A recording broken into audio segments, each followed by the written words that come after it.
சரவணன் மீனாட்சி சீரியல்ல மைனா அப்படிங்கிற கேரக்டர்ல நடிச்சது மூலமா மக்கள் மத்தியில பிரபலமானவங்க தான் ஆக்ட்ரஸ் நந்தினி. இவங்க சீரியல் மட்டும் இல்லாம டிவி ஷோஸும் பண்ணாங்க.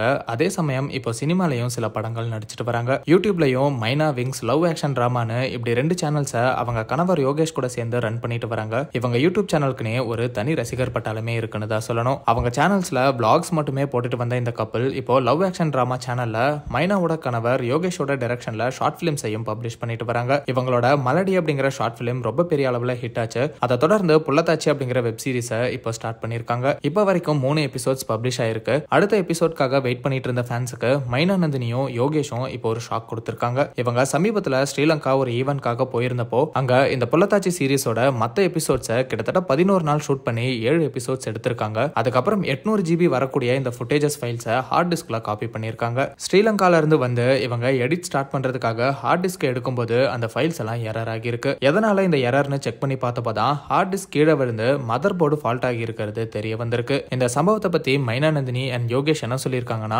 நாங்க இது வரைக்கும் சம்பாரிச்ச காசு அண்ட் மேற்கொண்டு எக்ஸ்ட்ரா கை காசு போட்டு 11 நாள் ரொம்ப கஷ்டப்பட்டு எல்லாத்தையும் ஷூட் பண்ணோம். இப்போ ஃபைல்ஸை ரெக்கவர் பண்ண ட்ரை பண்ணோம், அதுவும் முடியல. ரெக்கவர் பண்றவங்க கிட்ட போய் கேட்டதுக்கு லட்சங்கள் செலவாகும்னு சொல்றாங்க. இப்போ எங்க கிட்ட காசு இல்லாம எங்களோட மொத்த காசையும் இழந்து நிக்கிறோம். இந்த புள்ளத்தாச்சி சீரியஸையும் திரும்ப எடுக்கவே முடியாது. மறுபடியும் இதை ஷூட் பண்றதுக்கான வேலைகளை தொடங்குறதும் ரொம்பவே கஷ்டம். எப்போதுமே ஃபுட்டேஜஸை பேக்கப் பண்ணி வைக்கிறவங்க இந்த முறை அதை பண்ணாம விட்டுட்டோம், அதுதான் நாங்க பண்ண பெரிய தப்புன்னு சொல்லியிருக்காங்க. மேலும் இதை அப்படியே விட்டுறாம வேற வீடியோஸ் மூலமா உங்களை சந்திக்கிறோம். இவ்வளவு நாள் நீங்க எங்களுக்கு கொடுத்த ஆதரவுக்கு ரொம்ப நன்றி அப்படின்னு அவங்க கையில வச்சிருந்த மொத்த காசையும் இழந்ததை பத்தி பேசியிருக்காங்க. கமெண்ட்ஸ்ல பலருமே ஃபுட்டேஜஸ் போனா என்ன, உங்ககிட்ட திறமை இருக்கு, அது போகாதல, வருத்தப்படாதீங்க, சீக்கிரமே வேற ஒரு நல்ல கான்செப்ட்ல வீடியோ எடுப்பீங்க அப்படின்னு அவங்களுக்கு ஆறுதலையும் சொல்லிட்டு வராங்க.